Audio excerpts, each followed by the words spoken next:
잘 들었습니다. 저희들도 같이 한번 인사하도록 하겠습니다. 우리 지난주에 우리의 얼굴이 스데반의 얼굴과 같으면 좋겠다라는 말씀을 같이 나눴는데요. 우리 이 말씀을 기억하면서 오늘은 이렇게 한번 인사했으면 좋겠습니다. 우리 전우자호를 보시면서 당신을 보니 천사를 본 것 같습니다. 우리 같이 한번 인사 나눌게요. 우리 천사의 얼굴이에요. 자, 당신을 보니 천사를 본 것 같습니다. 그렇지 않아 보여도 꼭 그렇게 하셔야 합니다. 이런 걸 선언적 축복이라고 얘기를 합니다. 그래서 말하는 자나 듣는 자가 정말 그 전하는 그 말씀이 우리 안에서 또 일어나는 그런 역사가 일어날 줄 믿습니다. 이 선언적 축복 속에서 우리가 천사의 얼굴로 또 하나님 앞에 설 수 있기를 바라면서 우리 한 번 더 제대로 한번 얘기할게요. 당신을 보니 천사를 본 것 같습니다. 자, 시작. 전후 보시면서, 전후자 보시면서, 당신을 보니 천사를 본 것 같습니다. 네, 우리 사랑이가 아주 예쁘게 얘기해 줍니다. 네. 저희가 사도행전 말씀을 지금 보고 있습니다. 사도행전 말씀을 보고 있는데요. 오늘 이제 드디어 8장으로 넘어갑니다. 8장으로 넘어가는데, 우리 앞서 사도행전 1장부터 우리 7장까지의 내용을 한 단어로, 한마디로 정리한다면 뭐라고 말할 수 있을까? 오늘 사도행전 1장부터 우리 7장까지의 말씀을 한 단어로 정의한다면 교회의 시작이라고 말할 수가 있습니다. 함께 길을 걸으시던 중에 예수님은 제자들에게 물으셨습니다. 너희는 나를 누구라 하느냐? 여러분, 이 질문은요, 매 주마다 예배하러 나오는 저희들에게 우리 주님이 똑같이 질문하는 질문이에요. 여러분들에게 예수님은 어떤 분이십니까? 그분을 어떤 분으로 믿고 여러분이 이 자리에 나와서 예배하고 있는가? 이 질문은 매 주마다 우리에게 던져주는 예수님의 질문입니다. 우리 신앙을 다시 한번 제대로 점검하며 나아가라는 질문이죠. 너희는 나를 누구라 하느냐라는 이 질문 앞에 베드로는 대답합니다. 주는 그리스도시요 살아계신 하나님의 아들입니다. 이 베드로의 이 믿음의 고백을 들으시고 예수님은 그 믿음의 반석 위에 교회를 세우시겠다라고 약속하셨습니다.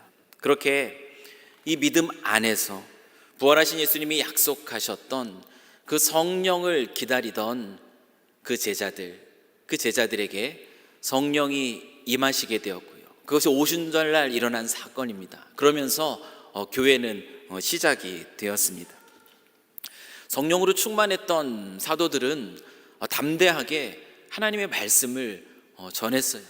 그들이 전할 때마다 수많은 사람들이 주님께 돌아오는 그런 놀라운 역사가 일어납니다. 날마다 구원받는 사람들이 교회에 더해졌고요. 그리고 교회를 이루고 있는 성도들은 또 어떠한 삶을 살았는가? 이 성도들은 이 사도들의 가르침, 다시 말하면 예수 그리스도의 가르침입니다. 이 예수 그리스도의 가르침을 받아서 날마다 마음을 같이하고 성전과 각 집에 모이기를 힘쓰고 그리고 함께 하나가 되어서 한 마음으로 기도하고 서로 돌아보며 자기의 소유를 아끼지 않고 기꺼이 필요를 따라 나누어 주는 그런 신앙의 삶을 그들은 살았습니다. 여러분, 시작된 예루살렘 교회의 모습은 이렇게 사도행전 1장부터 이 7장 가운데 그려지고 있습니다. 너무나 아름다운 교회의 모습이에요. 양적으로만 아니라 질적으로도 성장을 거듭하고 있는 이 예루살렘 교회를 이루고 있는 이 사도들, 그리고 그 교회의 성도들의 모습을 한번 상상해 보십시오. 여러분, 그들의 마음은 어떤 마음이었을까요? 여러분, 사도행전 1장부터요 이 7장까지 정말 날마다 주께서 구원받는 사람을 더해 주시고 성도들은 정말 날마다 모이기에 힘쓰며 함께 기도하고 서로 돌아보며 그렇게 많은 사람들에게 칭송을 받는 그 삶을 살아가는 이 그리스도인들의 마음은요, 신나지 않았을까? 참 신났겠다. 저는 이 말씀을 묵상하면서 그들의 모습이 그렇게 그려져요. 참 신나는 신앙생활을 했겠구나. 우리 주님께서는 그들의 모습을 보면서 너무나 기쁘셨겠구나. 여러분, 우리 주님은 저와 여러분이요, 신나게, 정말 신나게 신앙생활하는 그 모습을 보면서 기뻐하십니다. 근데 우리 신앙의 삶에 그 기쁨, 그 즐거움, 그 신남이 사라지면 우리 주님은 우리를 보시면서 어떤 마음을 가지실까요? 근심하시죠. 우리가 보고 있는 이 예루살렘 교회 성도들이요, 신나게 신앙생활을 하고 있는데, 여러분, 이 신나게 신앙생활하는 그 근거가 어디로부터, 무엇으로부터 나온다고 생각하십니까? 이 초대교회, 이 예루살렘 교회의 성도들이 이 신나게 신앙생활을 할 수 있었던 그 이유는 어디에 있는가 하면 바로 성령 충만이에요. 성령으로 시작된 이 교회고요, 성령으로 충만한 가운데 그들이 담대하게 하나님의 말씀을 사모함으로 또 말씀을 전하고 성령 안에서 하나됨을 이루며 살아갔을 때에 그들은 신나는 신앙생활을 할 수가 있었습니다. 여러분, 성령 충만은 어떤 황홀경, 어떤 신비한 감정을 느끼는 것, 여러분, 이것이 성령 충만이 아닙니다. 여러분, 성령은 어떤 영이죠? 성령은 진리의 영이세요. 진리의 영이라는 것은 성령이 하시는 일이 무엇인지를 가르쳐 줍니다. 성령은 하나님의 말씀을 깨닫게 합니다. 성령으로 충만하다라는 것은 하나님의 말씀을 깨닫는 가운데 하나님의 말씀을 따라서 순종하는 삶을 살아간다라는 것이에요. 다시 말하면 하나님의 다스리심 안에 살아가는 삶이 바로 성령으로 충만한 삶입니다. 하나님 말씀을 통해서 내가 왜 이 세상을 살아가는지를 깨닫고 내가 무엇을 하면서 이 땅을 살아가야 되는지를 이 초대교회 예루살렘 교회 성도들이 알았기에 그들은 이렇게 신나는 신앙생활을 할 수가 있었던 것입니다. 이럴 때 신나는 것이에요. 성령의 충만함을 받을 때에, 하나님의 말씀을 깨달을 때에, 그래서 내가 무엇을 향해 나아가야 될지를 알게 될 때에 우리 신앙생활은 신납니다. 저를 비롯해서 정말 이곳에 모여있는 우리 삼성교회 모든 성도님들이 이 신남을 가지고선 정말 신앙생활을 해 나가실 수 있기를, 그냥 왔다 아무런 감정도 아무런 느낌도 없이 그냥 돌아가고 마는 그런 생활이 아니라 정말 성령 안에서 세상이 줄 수 없는 그 기쁨을 누리는 그 신앙생활을 해 나가실 수 있는 우리 삼성교회 모든 성도님들 되시기를 주님의 이름으로 간절히 축원합니다. 제가 이렇게 말씀을 드리기는 하지만 사실 늘 신나는 모습으로 신앙생활하는 것은 쉽지가 않습니다. 그렇죠? 여러분들이 아마 다 경험하실 거예요. 왜 우리가 신나게 신앙생활하는데 어려움을 겪게 될까요? 그것은 바로 우리가 살아갈 때에 마주하게 되는 시험과 유혹 때문에 그렇습니다. 우리는 사람이나 환경에 시험을 받고요, 또 유혹을 받으면서 우리의 마음이 쉽게 또 크게 또 흔들리는 그런 경험들을 하곤 합니다. 그런데 그때에 우리가요, 우리의 마음을 힘들게 만들었던 어떤 사람이라든지 우리의 마음을 어렵게 만들었던 어떤 환경, 우리가 그것에 주목하기 시작하면은 우리는 그 시험과 유혹으로부터 쉽게 벗어나기가 어렵습니다. 우리는 영적인 이 침체로부터 벗어나기가 쉽지 않다라는 거예요. 왜냐하면 나를 어렵게 했던 그 사람은 어때요? 우리 주변에 늘 가까이 있을 것이에요. 그리고 나를 힘들게 했던 그 환경은 어떻습니까? 그것은 쉽게 변하지 않는 경우들이 많습니다. 우리가 어떤 사람이라든지 어떤 환경에 주목하기 시작하면 우리는 그 문제로부터 벗어나기가 어렵다라는 것이에요. 대신에 우리에게 필요한 것은 무엇이냐면 이 사람과 이 환경을 매개로 해서 우리를 시험과 유혹에 빠뜨리려고 하는 진짜 대적, 우리의 대적이 진짜 누구인가? 우리의 진짜 대적이 되는 악한 마귀, 우리는 그것에 주목해야 되고 그것에 대해 대적해야 합니다. 여러분, 이것이 무엇을 의미하는가 한번 좀 더 자세하게 설명을 드리면, 우리가 사람이나 어떤 환경의 시험을 받게 되잖아요. 그런데 한번 생각해 보세요. 사실 우리 자신도요, 나 자신도 나는 아니라고 생각할 수 있지만 의도하지 않게 누군가에게 시험거리가 될 수 있고요, 누군가의 마음을 어렵게 하는 그런 존재가 될 수가 있다라는 것을 우리는 생각해 볼 필요가 있습니다. 시험과 유혹의 상황에서 우리는 모든 사람들이 다 연약하다라는 것을 인정하는 것이 필요하고요, 우리가 마주한 어떤 상황 속에서 어떻게 이런 일들이 일어날 수 있을까가 아니라 그 마주한 그 상황을 수용하는 작업, 그것이 우리에게 필요합니다.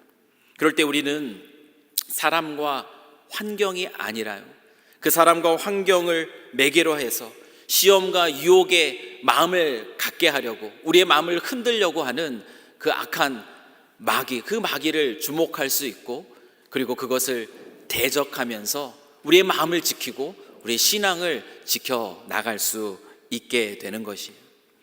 여러분, 오늘 본문의 말씀을 한번 보십시오. 신나게, 정말 신나게 신앙생활을 하고 있었던 이 예루살렘 교회 성도들에게요, 문제가 발생됩니다.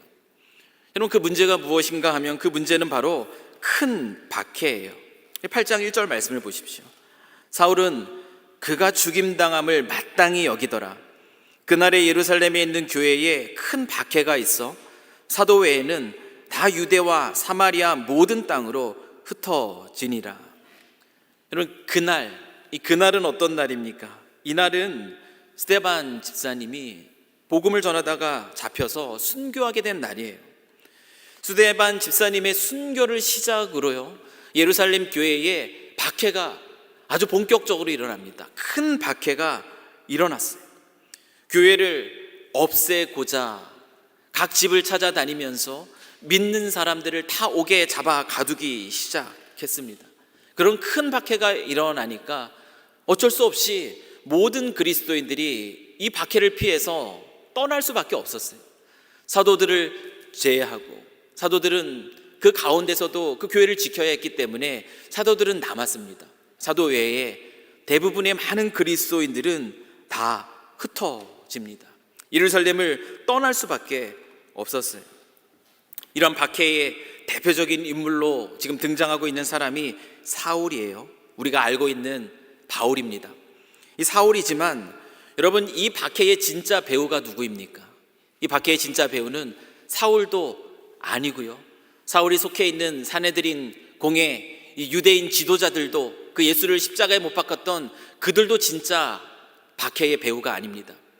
여러분, 이 박해라는 이 환경을 만들어낸 존재가 누굽니까? 그것은 바로 악한 마귀입니다. 성장하고 있는 아름다운 이 교회를 무너뜨리기 위해서 악한 마귀가 이 큰 박해를 그들 가운데 나타낸 것이에요. 박해를 통해서 교회를 무너뜨리려고 했던 이 악한 마귀의 그 계획, 여러분, 이 계획은 겉으로 보면은 성공적으로 보여요.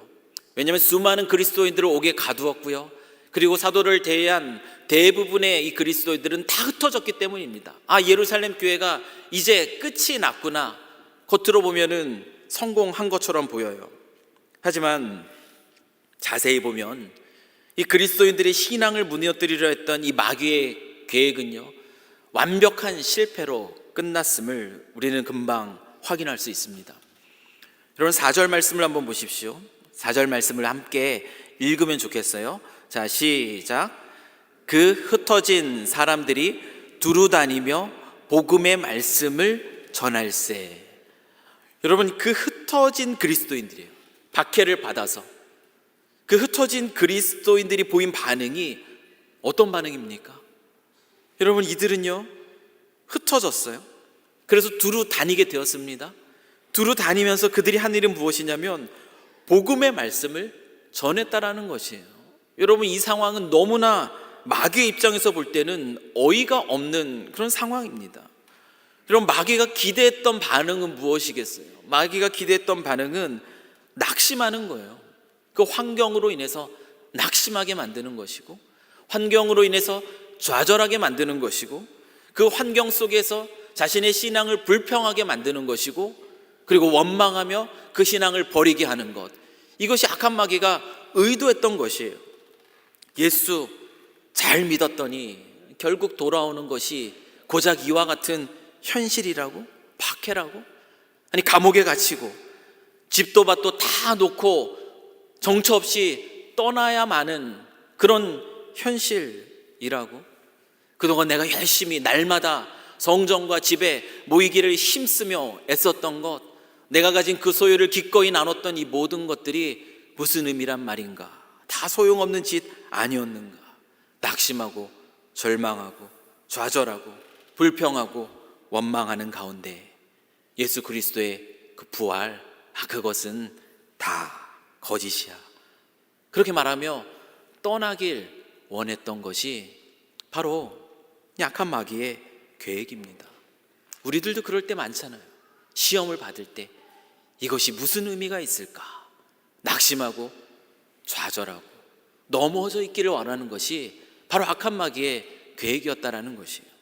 그런데 예루살렘 교회의 그리스도인들은요, 그렇지 않아요. 여러분, 그들은 큰 박해에도 불구하고요, 그들의 그려지는 이 모습 안에서 우리는 그들 안에 있는 신남이 보입니다. 이들은 신나 보여요. 두루 다니면서 그 환경 속에서도, 그 박해 속에서도 복음을 전합니다. 여러분, 왜 그럴까요? 복음이 무엇인지를 제대로 알았기 때문에 그래요. 여러분, 복음은 어떠한 상황과 형편 속에서도 내가 놓칠 수 없는 것, 그것이 어떤 사람 때문이든지 어떤 환경 때문이든지 그것으로 인해서 내가 빼앗길 수 없는 것이라는 것을 이들은 너무나도 분명하게 알았기 때문이에요. 그래서 박해를 피해서 그 흩어지게 된 그 자리에서 그들은 그 하루를 허투루 보내지 않습니다. 자신의 믿음에 대해서 회의감 속에서 그저 주저앉아 있지 않다라는 거예요. 그들은 그 하루를 어떻게 보냅니까? 그들을 회심하게 했던 그 복음, 오늘 이 찬양 속에서 그 영접했을 때의 그 감격에 대한 찬양을 불러주셨는데 그 마음이에요. 그 복음을 기억하면서요, 그 복음을 나누는 그 삶을 이 흩어진 그리스도인들이 살아가고 있는 것이에요. 자신들에게 주어진 그 소명은 이 복음을 나누는 것에 있다는 것을 깨닫고요, 그들은 그 복음을 나누는 삶, 그들이 집이 있습니까? 떠났어요. 오늘은 어디서 묵어야 될까? 그 고민해야 되는 그 상황 속에서 그들은 만나는 자리에서, 그들이 가는 그 자리에서 이 복음을 전하는 그 일에 신나 있었다라는 것입니다. 여러분, 그 중에 한 예로 우리에게 소개되고 있는 인물이 바로 빌립 집사님이에요. 5절 말씀을 보십시오. 빌립이 사마리아 성에 내려가 그리스도를 백성에게 전파하니. 여러분, 박해를 피해서 예루살렘을 떠났던 빌립 집사님이 이르게 된 그 자리는, 그곳은 어디냐면 사마리아 땅이었어요. 사마리아 사람들은 유대인들과 사이가 좋지 않죠. 그래서 아마 헬라인이었던 이 빌립 집사님이 유대인의 박해를 피해서 가기에 너무 좋은 장소였을 것입니다. 그곳에서 빌립은 어떤 삶을 살았는가? 다른 흩어진 그리스도인들처럼 이 빌립도 그곳에서 무엇을 하고 있죠? 그곳에서 그리스도의 복음을 전했습니다. 떠돌이의 삶이에요. 그 쫓겨난 삶에서 그는 그리스도의 복음을 전합니다. 그리고 그곳에서 그는 무슨 경험을 하는가? 그 나타난 그 복음의 전함의 결과가 무엇인가? 8절 말씀을 보면은 그 성에 큰 기쁨이 있더라 라고 얘기합니다. 여러분, 복음이라는 것이 모든 믿는 자에게 큰 기쁨의 좋은 소식이에요. 빌립은 이 흩어진 자리, 그 사마리아 땅에서 복음의 능력을 맛봅니다. 그 성에 큰 기쁨이 가득한 그 하나님의 은혜가 나타나는 것을 그는 경험하고 있어요. 집을 떠나 있는 그 상황이에요. 그렇지만 그 떠돌이의 삶이었지만 우리가 생각할 수 있는, 상상할 수 있는 이 빌립의 마음은 무엇입니까? 빌립의 마음은 신났다라는 거예요. 사마리아 사람들도, 그곳에 있는 그 사람들도 그리스도 예수의 복음을 듣고 세례를 받는 것이에요. 얼마나 신이 납니까? 이 소식을 듣고 예루살렘 교회에 지키고 있던 이 베드로와 요한도 찾아옵니다. 그리고 그들을 위해서 안수하고 또 성령이 놀랍게 역사하는 것을 또 보게 됩니다. 이 베드로와 요한도 기이하게 여기면서 사마리아 땅에 복음을 전하면서 예루살렘으로 돌아가요. 여러분, 빌립의 마음은 신난 거예요. 그 하나님 주시는 놀라운 즐거움을 누리는 그 삶을, 그 떠돌이의 삶 속에서도 그는 살아가고 있었던 겁니다. 빌립을 비롯해서 이 흩어진 그리스도인들은 흩어진 자리에서요, 자신들이 마주하고 있는 그 상황과 형편, 여러분, 그것에 주목하지 않습니다.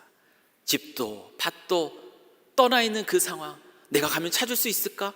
그 염려, 이제는 어떻게 살아야 될까? 여러분, 그 상황에 집중하고 있지 않다라는 거예요. 이것은 무엇을 보여주고 있는가? 그 박해 속에서도요, 이 예루살렘 교회의 성도들이 성령으로 충만한 가운데 있었다라는 것을 보여주는 것이에요. 만약 그들이요, 마귀의 계략에 말려들어서 그들이 마주하게 된 그 박해라는 상황, 그 심각한 그 형편, 그것에 주목했더라면, 자기를 죽이려고 쫓아다니는 그 사울 주목했더라면 그들은 그들의 믿음을 지키기 어려웠을 것이에요. 하지만 그들은 어땠습니까? 흩어진 자리에서 그들은요, 그리스도인으로서 자신이 사명이 무엇인지를 깨달았고, 그리스도인으로서의 그 성실한 삶을 그들은 살아낸 것이에요. 그들에게 맡겨주신 하나님의 소명을 그 한날 그들은 성실하게 이루면서 삶을 살았다라는 것입니다. 여러분, 결국 이와 같은 삶을 살았던 이 흩어진 그리스도인들이 만들어낸 결과가 무엇인지 아십니까? 너무나 놀라운 결과를 그들은 만들어냈어요.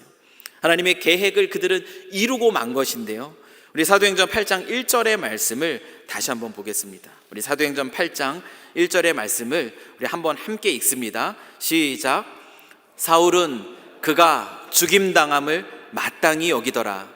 그날에 예루살렘에 있는 교회에 큰 박해가 있어 사도 외에는 다 유대와 사마리아 모든 땅으로 흩어지니라. 여러분, 이 말씀을 읽을 때 혹시 떠오르는 말씀이 있나요? 사도행전 8장 1절 말씀을 읽었더니 떠오르는 말씀, 생각나는 말씀, 네, 맞습니다. 여러분이 속으로 말했을 거라 생각하고, 사도행전 1장 8절의 말씀이에요. 여러분, 사도행전 1장 8절의 말씀을 한번 같이 읽습니다. 시작. 오직 성령이 너희에게 임하시면 너희가 권능을 받고 예루살렘과 온 유대와 사마리아와 땅 끝까지 이르러 내 증인이 되리라 하시니라. 아멘. 예수님이 하늘로 올라가시기 전에 제자들에게 너희가 성령을 받으면 예루살렘과 온 유대와 사마리아와 땅 끝까지 이르러 내 증인이 될 것이라고 예수님은 말씀하셨어요. 그런데 그 말씀이 놀랍게 성취되고 있습니다. 어디에서요? 사도행전 8장 1절 말씀에서 우리는 예수님의 이 말씀이 놀랍게 성취되고 있는 것을 보는 것이에요. 마귀는 큰 박해로 교회를 무너뜨리고 성도들의 신앙을 무너뜨리려고 했지만 그 큰 박해는요, 교회를 무너뜨리지 못했어요. 그 성도들의 신앙을 무너뜨리지 못했습니다. 오히려 그들로 하여금 유대와 사마리아와 모든 땅으로 흩어지게 함으로, 그들이 또 그 흩어진 자리에서 자신의 소명을 붙들고 살아감으로 하나님의 이 말씀, 사도행전 1장 8절의 말씀이 성취되는 그 놀라운 결과를 만들어냈다라는 것이에요. 박해는 오히려 하나님의 말씀이 성취되게 하는 통로가 된 것이에요. 흩어진 자리에서 그리스도인으로서 자신의 그 사명을 기억하고 살아가는 그 사람들에 의해서 마귀의 계획은 짓밟히고 하나님의 말씀은 성취가 됩니다. 누가는 이것에 주목합니다. 사랑하는 성도 여러분, 오늘 말씀을 한번 기억하십시오. 예루살렘 교회의 이 성도들에게 큰 박해, 어쩌면 우리의 마음을 너무나 힘들게 만드는, 시험과 유혹으로 다가오는 이 큰 박해는 그들을 무너뜨리는, 그들을 좌절시키는 걸림돌이 아니었습니다. 오히려 그들을 향한 하나님의 말씀, 그들을 향한 하나님의 계획이 놀랍게 성취되는 통로가 되었다라는 것이에요. 그들은 흩어진 곳에서 낙심하고 원망하고 좌절하고 무너진 채로 살아가지 않았고요, 오히려 하나님이 그들에게 주신 그 사명을 기억하며 성실한 그 하루, 성실한 그 한날, 믿음 안에서 살아가는 그 한날을 살았다라는 것이에요. 그러면서 하나님의 은혜를 맛보았다라는 것이에요. 어쩌면 우리가 이들과 같은 상황에 있는 사람일 수 있습니다. 예루살렘 교회 성도들처럼 흩어진 사람이라고 말할 수 있어요. 여러 가지 이유들로 저희들은 고국을 떠났습니다. 고국을 떠나서 이곳 캐나다 이 밴쿠버 땅이라는 이곳에 지금 머물며 살아가고 있습니다. 이곳이 우리의 최종 정착지가 아닐 수도 있어요. 잠깐 지나가는, 두루 다니는 가운데 잠깐 머무는 자리일 수 있고요, 오늘 우리가 살아가고 있는 이 밴쿠버라는 땅은 우리가 원해서 온 땅일 수도 있겠지만 원하지 않았던 땅일 수도 있습니다. 여러분, 이 흩어진 이 곳에서 우리가 어떠한 삶을 살아가는 것이 맞겠습니까? 우리가 어떠한 삶을 살아야 하겠습니까? 이 땅이요, 나를 위한, 내가 원하지 않았을지도 모르지만 이 땅이 나를 위한 하나님의 계획, 나를 향한 하나님의 말씀이 성취되는 그 땅이 될 수도 있다라는 것. 그래서 오늘 말씀이 우리에게 또 가르쳐주고 있는 아주 중요한 진리입니다. 오늘 이 말씀을 기억하면서 오늘이라고 불리는 이 하루, 여러분 이 하루를 허투루 살아가지 않으시길 주님의 이름으로 간절히 축원합니다. 흩어진 이곳에서 하나님이 나를 이곳으로 보내신 분명한 이유가 있겠지. 나를 향한 하나님의 뜻이 무엇인가를 깨달으시고, 그리고 정말 그 사명을 이루시는 가운데 하나님이 주는 그 신남, 그 즐거움을 가지고 신앙생활해 나가실 수 있는 우리 모든 성도님들 되기를 다시 한번 주님의 이름으로 간절히 축원합니다. 또한 한 가지 꼭 말씀드리고 싶은 것은 이곳에서 신앙생활 하며 나아갈 때에 시험과 유혹 앞에 설 수 있는 경우들이 많이 있어요. 하지만 그 상황 속에서 그 사람과 그 환경에 주목하며 낙심하고 좌절하고 그리고 무너진 그 신앙 가운데 있지 않으시는 우리 성도님들 되시기를 바랍니다. 우리의 마음을 무너뜨리려는 이 악한 마귀에게 져서 사람에게 주목하고 환경에게 주목하고 그 벗어날 수 없는 영적 침체에 머물러서 점점 신앙에서 멀어지는 저희들이 아니라 오히려 성령의 충만함으로 시험과 유혹으로부터 마음을 지키고 또 신앙을 지키시는 가운데 복음의 능력으로, 이 복음의 감격으로 신나는 신앙생활을 살아가실 수 있는 그런 저와 여러분이 되기를 다시 한번 주님의 이름으로 간절히 축원합니다. 기도하겠습니다. 사랑과 은혜가 풍성하신 하나님 아버지, 오늘도 우리를 이끄사 진리의 말씀 앞에 서게 하시니 감사합니다. 오늘 말씀을 통해 우리가 살아가는 이 자리가 우리를 향한 하나님의 놀라운 계획이 성취되는 자리가 될 수 있음을 깨닫습니다. 하나님이 보내신 이 자리에서 오늘이라는 이 하루를 허투루 보내지 않게 하시고 오히려 주님이 맡겨주신 사명을 이루는 일에 즐거이 나아가는 저희 모두 되게 하여 주시옵소서. 또한 주님께 간절히 간구하오니 이 땅에서 신앙생활하는 가운데 시험과 유혹이 있을지라도 성령 충만함으로 넉넉히 이겨내게 하사 주님이 기뻐하시는 신나는 신앙생활을 빼앗기지 않는 저희 모두 되게 하여 주시옵소서. 언제 어디에 있든지 복음의 은혜와 능력을 맛보고 누리는 저희들의 삶이 되게 하실 줄 믿사오며 우리 구주 예수 그리스도의 이름으로 기도드립니다. 아멘. 다 같이 자리